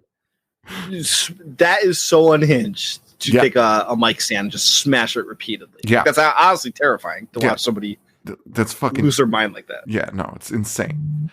Which is funny because, like, I love when John Saxon goes and looks at it and is like, oh, that's probably not a good idea. Chris, the boyfriend of Claire, goes to the police, thankfully, because he walks in and is like, hey, dipshits, this girl is fucking missing. And Nash is like, oh, hey, pal. And he's like, you're a fucking idiot, first of all. And then he finds John Saxon and he's like, can you help? And John's like, yeah, of course. Like, let's go find that missing girl. I love John Saxon's character in this because whatever you read about serial killers, like, Richard Ramirez or Dahmer and stuff, we already talked about how, like, there's dipshits that, like, make it prolonged, but there's always one good one that's just like, hey, I'm going to do what I can to, like, actually do my job and, like, make sure this stops and help and listen to people. And that's John Saxon's character. Yes, so absolutely. I love that they incorporated it all on there. Yeah, I do. I agree with that. Back at the sorority, Margot is still drunk. And they're trying to have dinner with Claire's dad. And, like, everyone knows Claire's dad is, like, uptight, right? And fucking Margot Kidder is like, hey, you want to hear the craziest fucking thing about turtles? They fuck for 3 days straight, 24/7, just pounding it out. And, like, Claire's dad is like, what the fuck? And she's like, I'm lucky if I get 3 minutes. And then the best part of that, like, that scene's funny. And then she's like, you want to know how I know this? And of course, no one answers. And she's like, I went to the zoo and fucking watched them. It's the funniest fucking reveal I've ever heard. And she's like, not all 3 days, of course.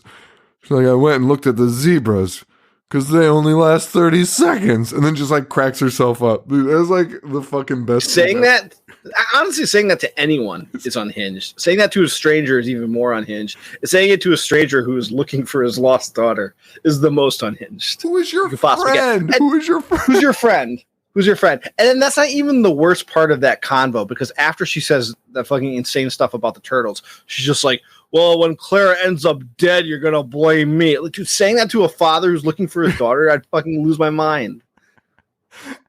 And we find out that another girl, Janice, has gone missing. A high school age girl has gone missing.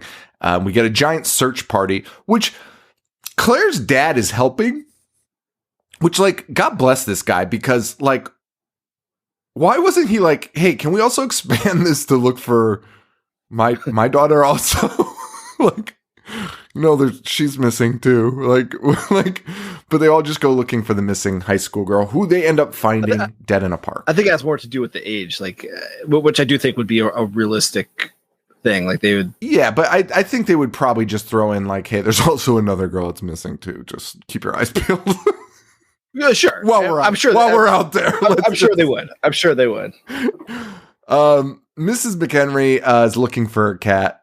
She finally ends up in the attic. We finally get to go up into the attic too. Where we see a giant hand holding a hook. It's like deranged, holding this hook, like so excited to hold this giant fucking hook in its hands. And she sees Claire's body and is like, holy shit, and turns around. And fucking Billy just throws this hook right into her fucking face. Yes. And then pulls her up into the attic using the rope, which is a cool fucking moment.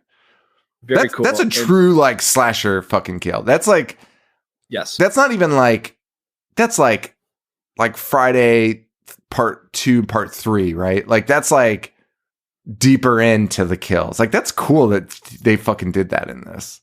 Yes. Where they're like, hey, we don't have to just use a knife. Unconventional weapon. Yeah, right? yeah. We can, like, do this fucking weird thing that's, like, looks fucking cool. Like, yes, they did that in this. That's fucking crazy.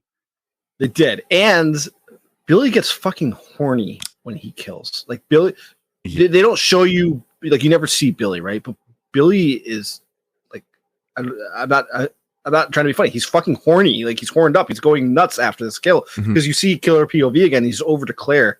He's, like, moaning excited. Like, you just know this guy is raging hard on. Yeah. And that's when he makes the phone calls. Every time he kills, he makes more and more obscene phone calls. Yep. Like, he's getting off to these murders. And he loses his fucking mind, smashing shit, screaming. It's intense. Jess makes her way back home from the search party. That's you said they found the girl, right? Yes. Yeah. They found the girl, and I love that because it's just somebody screaming their head off. So you know that they found a body, and they don't show the body, Nope. which is why I think this movie's so effective. Like I said that earlier, I think less is more in this movie because you see like the father's face, and you just be like, oh God, like he just like the way that his eyes react. You're like, he knows that his daughter has the same fate, and like something bad is happening in this town. Yeah, that's actually a great. That's actually a great point. Like that scene is used to tell us that he knows Claire's dead. He knows fucking Claire's dead. That's what that scene is used for. Like he's like, got it. Like without him having to see the body, he is coming to terms. That actor is so fucking good because he also calls his wife at some point, and the whole time he's like, "Don't worry, yeah, I'm sure she's just out in town." He's like, "I'm sure everything will be fine." But you just know he's like the way that he conveys everything. You just know he's like sick inside. I absolutely love this guy. Yeah, he's really good. Jess makes her way back home from the search party, and I mentioned that Billy was screaming and smashing shit. No one is home because they're all at the search party, which is why he was able to do that. And Billy knows this. Yeah. So she gets back home, gets another insane call, and then Peter shows up. And she's like, "How did the recital go?" And he's like, "How the fuck do you think it went?" Listen, man, she doesn't fucking know. She's trying. I'm Team Jess. Fuck Peter. Peter sucks. Anyway, Peter tells Jess he's quitting the conservatory and that they're going to get married. Not a solid plan for the future. As a matter of fact, it's less of a plan than it was before, which wasn't a plan. Now he's like, by the way, I have no job and we're going to get married. And that's going to fix everything. And just, I love this scene. Jess fucking schools the shit out of him and like brings a lot to the table with the two characters here where she's like, the conservatory is your fucking dream. And I have a dream and it's to graduate college and like do my fucking shit. And you know, just because you're fucking dog shit at piano doesn't mean I'm giving up my dreams to marry your fucking dumb ass and like do this shit. Like I'm not like I fucking love that moment where she's like, dude, like we wanted to do shit before this. Like, why are we giving everything up? Like, Peter's not thrilled about that though. No, Peter's exact words are, if you try getting an abortion, you're going to be very sorry, which is in fact a threat, and he does this right as John Saxon is showing up with the other police officers, and he storms out. So much so that Saxon, just stares at him. Yeah. Well after he's gone, being like, "That guy, something's off with that guy." And we also see Peter after that exchange. He's in the woods. He's in the woods across the street from the house, just watching what's going on, which is not normal behavior. No. That is unsettling behavior for somebody that mad and becoming more and more unhinged. It's so funny. Like, I really did not pick up on the idea that Peter is a fucking psychopath in this. Like, I knew, like, I don't like him, right? Like, I knew I'm supposed to hate him. He's not, like, the greatest guy. Not a good boyfriend for sure. But I didn't pick up on that until you started, like, talking about it. Like, that, like, he is going to kill her. Like, you're 100% right. Like, this is like a domestic, like, incident. Like, this is like, he's going to fucking kill her. Like, in my mind, he is completely unraveled. Like, there's no way around that. And I think at the end, like you said, when he shows up, he was there to murder her. And I think because I think she defended herself. I think she defended herself. We don't hear her statement. No. And I don't think that she would have just killed him, swung that poker and killed him if he wasn't being overly aggressive. Correct. I don't think she thought he was Billy. No, but what I do like, oh fuck, this is so good. I just got like chills. What I do like is the next obscene phone call that happens after the scene we just talked about. Yes. They end up tapping the phones, right? Yeah. So the cops are listening in on it, and what Billy is saying makes Jess go, "Oh," like she says "oh" out loud. And to the point where Saxon's like, "Why did you say that? Did he say something you recognize?" And she's like, "No." But we find out he said what Peter had said. Like exactly something very what similar, Peter's, almost identical. Yeah, which to what Peter just like said. having a wart removed. Yes. And Jess was like, "I heard that before. Like, Peter said that to me while he was just here." So she might be thinking. She might think it could Peter. be Yeah. Or like, at the least bit just confused, right? Like, yes. But that being said, just because you think, and the way that this movie is done, like we know it's not Peter, but like we know that the killer is in the house, so he listened to that whole conversation. That's how he's able to repeat it. But all that to say, even if Jess thinks that he was making those phone calls, I still don't think she would have swung that on him unless he was being aggressive. Agreed. Yeah, dude, killing somebody like you. Killing somebody, right? And he ends up on top of you. Like his body is on top of you when they find you. Like you guys could were swing that struggling. poker right into his knee. Yeah, you could bash his ribs. Like you went for the kill. He fell on top of you.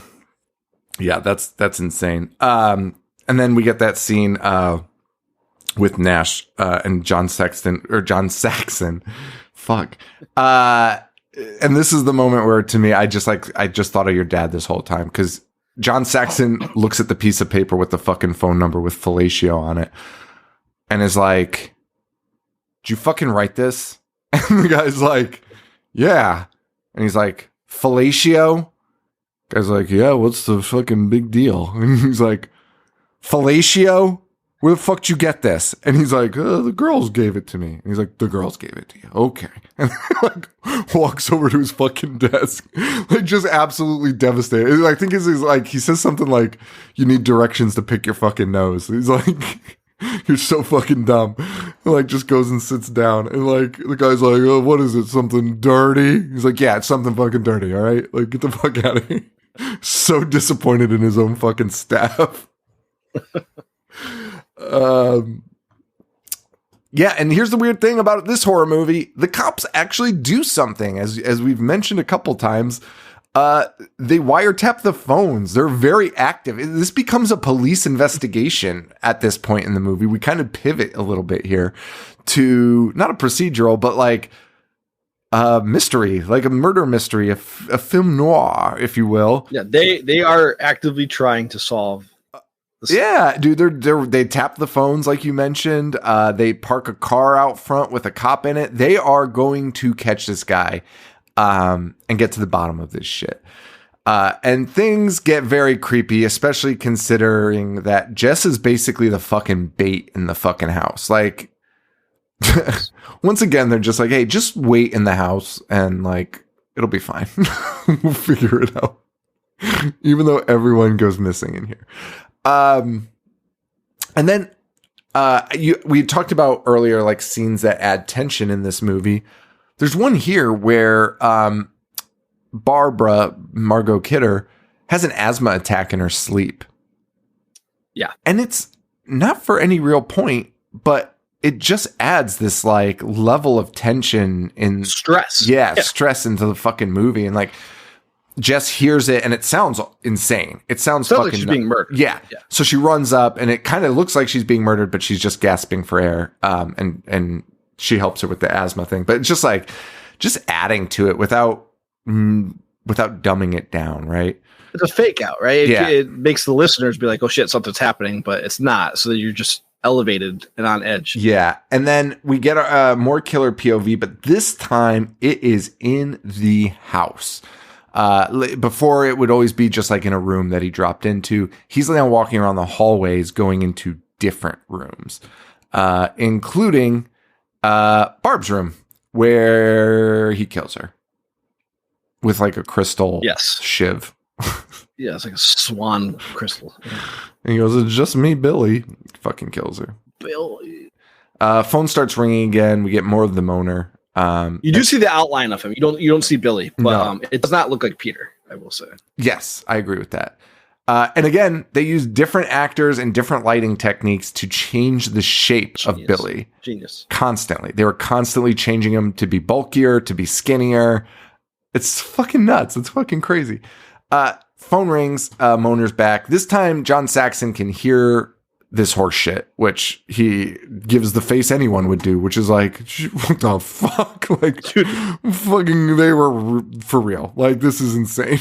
Like, also, going back to my dad, if my dad heard that and was like, This has been happening for how? Like, you'd honestly be furious. Yeah. Yeah. You guys have been allowing this to go on for this long.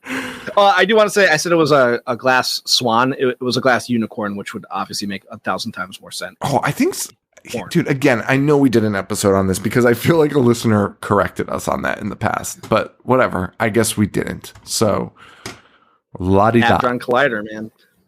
Yeah. Did we do a live show on it? No. I don't think so. Anyway, Billy again. Oh yeah, that's the call where Billy says the weird thing that was like relevant to Peter. And then right after that happens, because they're not able to track him down with the wiretap, Peter calls the house crying about the baby and being like, "You're gonna kill the fucking baby," and sounds like fucking Billy. Yes. Sounds exactly like Billy, because he's just like sobbing and it's just like all distorted and fucking weird. And that's when John Saxon's like, "Hey, you need to tell me exactly what the fuck this guy is talking about. Like, are you killing a child? Like, what the fuck are you guys up to?"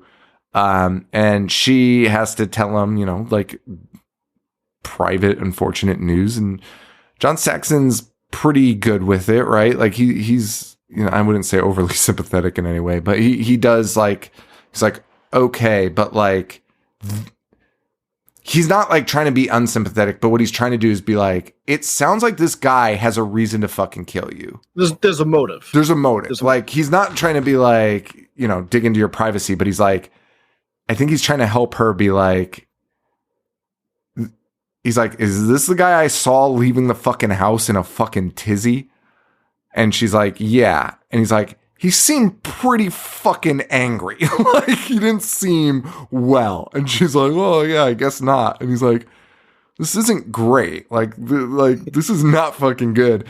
And John Saxon starts investigating Peter. He like will go to this conservatory where he finds the smashed piano. Very suspicious shit, right? Yes. While that's going on, two men show up with shotguns at the door. And the movie has comedic relief, right? Like, these guys, they serve a purpose in the plot, but like it's also comedic relief. It's fucking crazy because they're like, hey, you better be careful. And you're like, dude, what the fuck? And we get another call, and his most deranged one about baby Billy. It's just out of control. Saxon is investigating Peter when they're like, hey, we got the fucking guy on the line again. And this time they figure out the phone. They are able to track the phone. And it is a great moment when that guy finds that, calls Saxon, and you just see Saxon's reaction. And he is like, you need to have them call Jess. It's Nash. It's Nash that calls because he's like, this is the address. And Saxon's like, idiot. Right. He's like, that's where the calls are going to. And Nash is like, no, man, like, that's where the calls are also coming from. And that's what Saxon's character's like, dude, holy shit. He's like, Nash, if you fuck this up, I will kill you. Dude, I fucking love that. I love that. Dude, I love that because Nash is a fucking idiot. Yeah. He's like, if you fuck this up, I will kill you. But you need to tell her just to exit the house and do not tell her there's a killer inside the house. Nash immediately calls Jess. And it's like, hey, Jess, don't need me to alarm you, but who else is in the house with you? And she's like, oh, my roommates. He's like, okay, well, you need to just leave. And she's like, well, I'll go get my roommates. He's like, no, you can't. There's a killer inside the house, and he's calling from inside the house. You got to get out of there right now. It's fucking insane. He gives it like two attempts. The one thing he's told not to do, does it immediately. Fucking asshole. And by the way John Saxon says that, I truly believe he would have like killed him. I believe that character. Yeah. I believe that character that John Saxon is playing would have killed Nash if he found out that he had done that. Like, and it ended in Jess's demise, right? Like, yeah. Like, I think for sure. He would have at least broken every bone in his face. Yeah, right? 1,000%. And I would have also. Like, because like Saxon's plan is perfect. He's like, you just need to tell her to calmly walk out of the house, and that's it. Do not say anything else. That's it. Just get her the fuck out of the house. Yeah, that's it. Dude, it's honestly that simple. It'd just be like, hey, we're trying something, right? Yeah. That's all you have to say. Walk out the house. That's all you have to say, dude. And then when she's like, well, why can't I? He's like, I can't tell ya. dude, screaming. Like, that's gonna make anybody panic. Just like, I can't say. I can't tell you. John Saxon's gonna kill me. Yeah. So the phone's in the house, and Jess does not leave the house.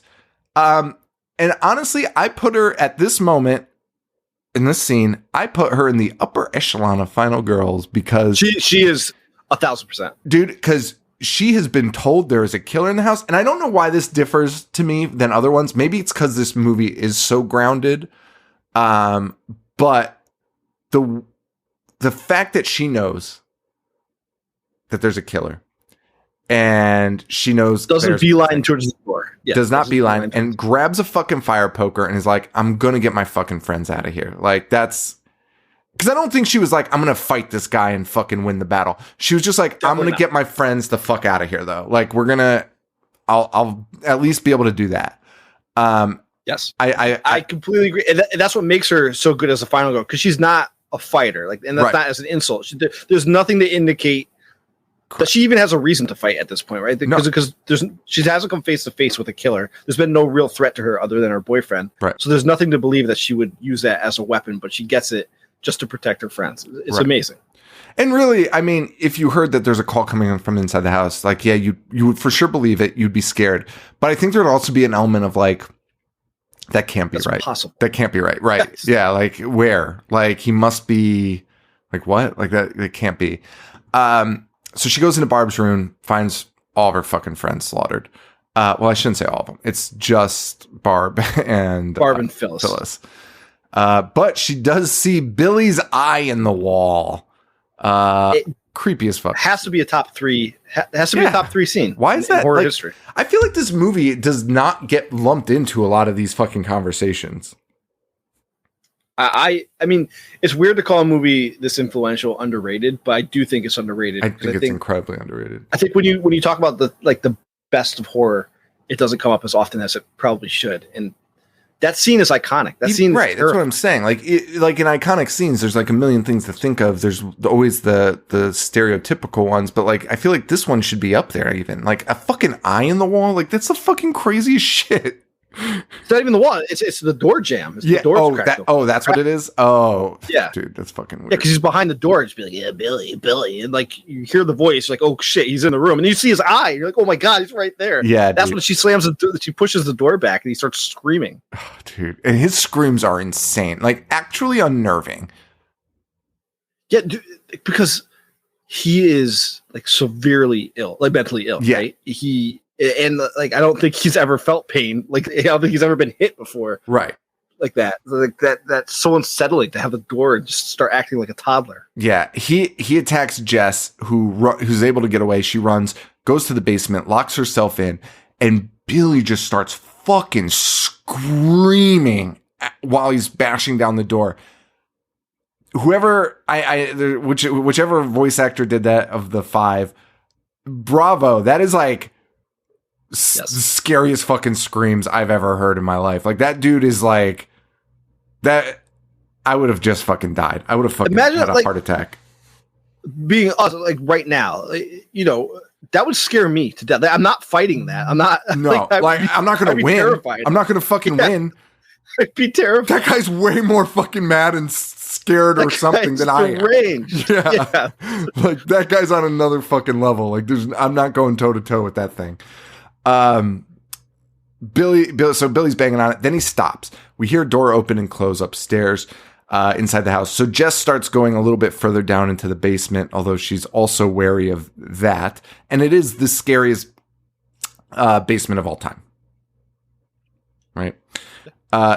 Then we hear Peter outside, like you mentioned, knocking on the window, breaking the window, and crawling in. Fucking Peter. And he is acting so fucking out of his gourd. It's overtly nice, right? Way crazier than Billy. Like, well, because at least Billy's crazy and acting crazy. Peter is crazy and being like, honey, what the fuck is wrong? Like getting in her fucking face. Like, what's the wrong? Slow walking, being like, what happened? What are you doing down here? It's like you literally, the last thing you said to me was, I'm going to regret this. Dude, yeah, he's like, what? Why do you look so scared? Like, dude, it is threatening. Like you mentioned, like, dude, when you said that, I was like, oh, fuck. Like, he went in there to kill her. Like, he broke into the basement to fucking kill her. Because there's no reason he would know she was down there. So he was sneaking into the fucking house. Yeah. Yes. So that's fucking nuts. The police show up back at the house. John Saxon shows up. The cop that was supposed to be monitoring the house has been killed. Throat slit. By who, though? Peter or Billy? Billy's been in the house the whole fucking time. Well, yeah. I mean, we do know that Billy can leave coffin baby up and down. Although, yeah, actually, Billy does. I mean, Billy. I think we're under the impression that Billy actually did leave the house because we hear the door open and close while she's in the basement. But I mean, it could have been any door. But yeah, I think we were supposed to believe he went outside. Yeah, I mean, it didn't even have to be that scene. Like, right. Billy's aware of what's going on because Billy's looking out the window. Remember that scene where he's freaking out, rocking Claire? Like, he sees the cops showing up and all that. Yeah, Billy, and yeah, I guess you're right. Billy just kind of, I think, has access to everything. He can climb up the terrace and shit. Yeah. So, climb up, climb down. Does it all. Walk. Does it all. This guy can do it all, man, I tell you.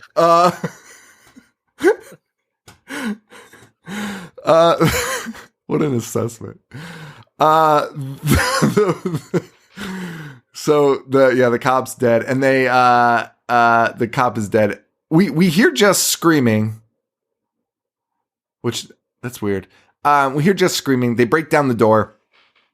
We find Peter murdered in Jess's lap, and Jess is like in and out of consciousness. I guess I would describe it as catatonic. Yeah. And the cops are like, I knew it was that motherfucking Peter piece of shit. And they've already decided. They've case closed. Peter has killed these people. And they're like, they bring up Jess, put her in bed. And they're like, yeah, don't worry. She'll be sleeping for a few days. So, like, let's just leave her here. It'll be fine. And everyone's like, that sounds fucking like a fantastic idea. Yep. And everyone leaves. And we have Chris. We have Chris, the boyfriend, Claire's boyfriend, in the room. Like, that guy's always there, just supporting everyone that's been affected. And we have Claire's dad, who he's not really like doing much. Like, he's kind of concerned for Jess. And as soon as Saxon is like, let's like get out of here because the press is here. Like, we got to, move.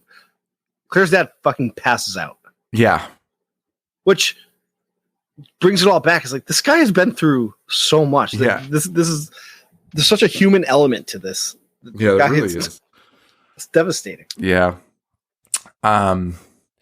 So Jess is asleep in the bed. Everyone leaves.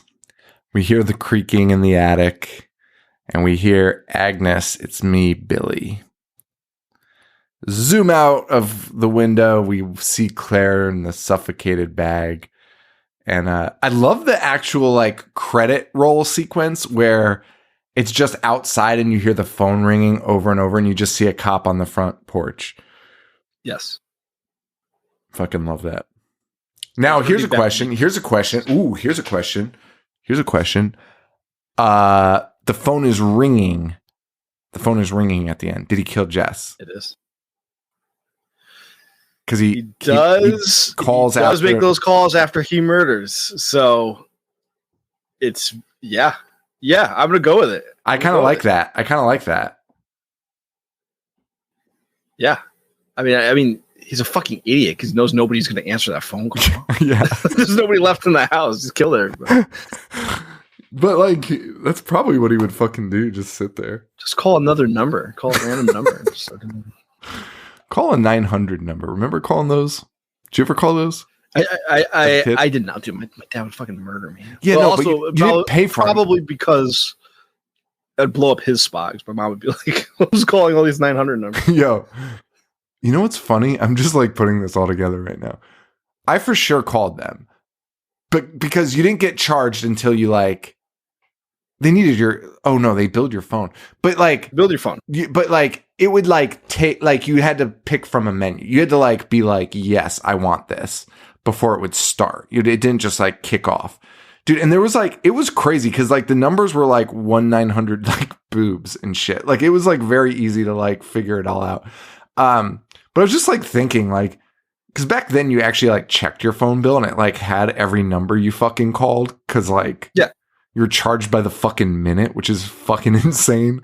So they like, even though it was free, they still saw it. They definitely saw it. Yeah. Oh my God.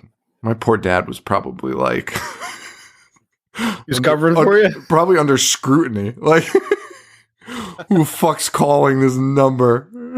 Just fucking. That's why I wouldn't do it. Like, I know my dad was probably calling those numbers. Well, then My I mom would would be never- like, my mom would question me on it. Like, I only called this one. The other 1,000 were unaccounted for. Your dad doing the same thing I do, just hanging up, thinking no one will know.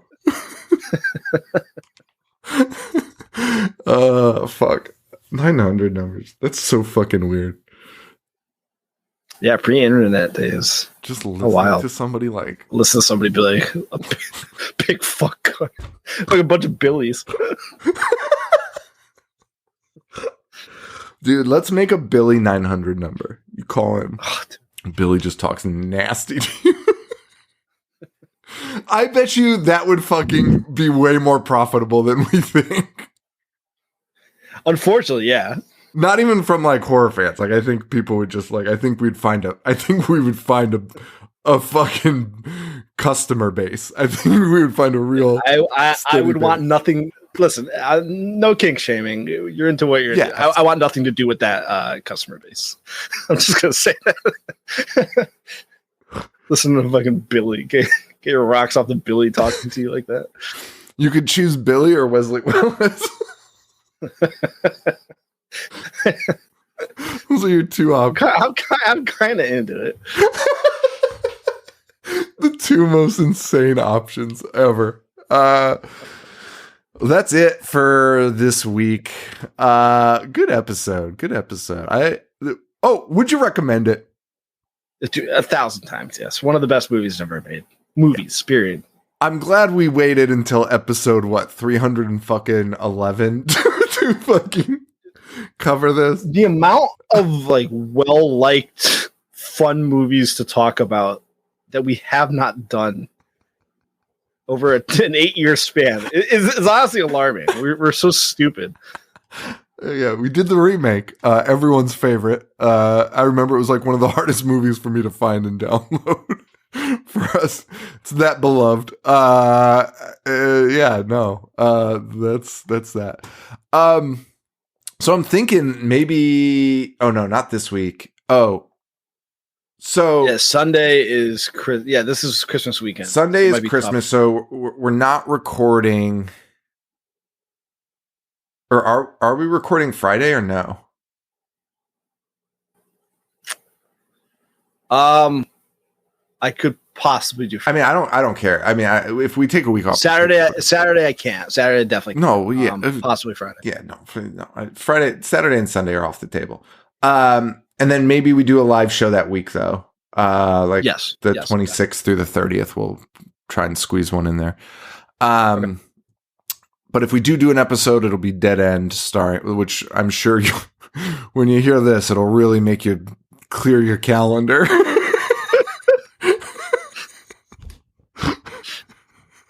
Skip Christmas Eve dinner. Hey, you know what? On second thought, I'm available all weekend. Dead End from 2003, starring fucking Leonard Paul. What was his name in that? For Ray Wise and Lynn Shay. Yeah, no, count me in. What a cast! 2003. People fucking love this movie. I don't know what it's about. It's fine. It'll be great. And it's one of those weird French movies when French horror was like really picking up at that time. Mm. You know? High Tension, Martyrs, Martyrs, P2. all movies That we French? haven't done. Yes, yeah. But don't worry, we're doing Dead End 2000. We'll do a dead end. It's Christmas themed. It's Christmas themed. It's Christmas themed. They're going on Christmas vacation. Okay. And then January, holy cow, we start. Jesus Christ. We start that week. Dude, that week we do the live show. We also have to start. We do Hellraiser 1 and 2. That'll be fun, actually. 1 and 2 will be a lot of fun. A lot of fun. I can't wait. But we got to do some prep. And then we do, it's Serial Killer for January, which will be very interesting. No, dude, I honestly, like, I don't know what's gotten into me this past year, but like I've loved digging in, doing the research for the Serial Killer that we did for George Romero. So I'm excited to do it for this. That was fun. Yeah, this will be really interesting because obviously it takes a turn. Very clearly takes a turn. And like I'm curious where after part 2. But I'm curious where like Clive Barker that's always like my curiosity in these is where Clive Barker falls in line with them. You know what I mean? Doing a franchise is fun in that sense where you're like, okay, so the creator did these things and then something happened and like, did they just stop calling him to get some input or maybe he did have input. That's always even the crazier part is when you're like, Clive didn't do that. And then you're like, no, Clive fucking wrote everything. Very proud of them. That's always the best. I don't know what the case is with this, but Hellworld, I don't know if it sounds like a Clive Barker title. That's all I'm just gonna say. So we got that, and then February we're doing some found footage. I'm excited about that. All right. What else do we have? Do we have anything to promote? I don't think so. I think we're good to go. Facebook.com/IHateHorror, IHateHorror.com, Patreon.com/IHateHorror, if I didn't already say that. We have a new All Documented, All True out on Patreon. It is about werewolves. Yes, and dogmen. And dogmen, not just werewolves. Don't get them. Don't lump them together. It's disrespectful. It is disrespectful to the dogmen. They don't want to be called that. And I understand why. It's a good episode, though. It's a good fucking episode. I was thinking about those episodes the other day. That show the other day. And I was like, oh, we might be the only, and I don't know because I don't listen to them. But I know there's other shows that cover these things, right? Obviously. 8 million podcasts about everything. But I feel like we might be the only ones that are like, dude, at the end of every one, I'm like, this is real. Like, this is for sure real. Based on what you've told me, inconclusively real. Werewolves are real. Like, dude, that was my statement at the end. I was like thinking about it. I was like, I was 100% on board, like with werewolves and dogmen, and I stand by it. And I feel there's nothing. Yeah, dude, there's nothing more fantastical than a fucking werewolf. Like, okay. I like to not break character when I'm doing ADAT, and I like to be a believer. To tell me that werewolves are real, it's fucking idiotic. The werewolves are not real. But whatever's happening in Michigan, I believe those people are seeing something, whether it's a large animal or whatever the fuck it is. Something's going on near the shores of Lake Michigan. On the Wisconsin and the Michigan side. No, I think werewolves are real. I think they're just us, though. I don't think we turn into wolves. I just think we have something in our brain that can turn us into a werewolf. Oh, all right. Okay. This is what I'm saying, Joe. This is what I'm saying. I don't think there's another show out there where some guy just listens to it all and at the end is like, no, that tracks. That all I'm 100% on board with this information. I don't know if there's been an episode where I've been like, that's fucking ridiculous. I'm like, yeah, that's plausible. Very plausible. I love it, man. Hard to find holes in this story. I'm 100% on board. Werewolf, you say? Yeah, no, it's a good episode. It's a good episode. I really like it. And then that is it, guys.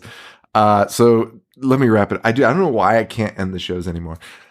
That's it. Thank you all so much. Thank you to Joe. And for Joe, this is Sean. Stay weird. Thank you. Adios. I dissect. Movies all fucking day. I wanna play. I'm gonna watch what I'm not supposed to watch. Dismember. A fucking zombie getting sliced and diced. The monster. Mutilate.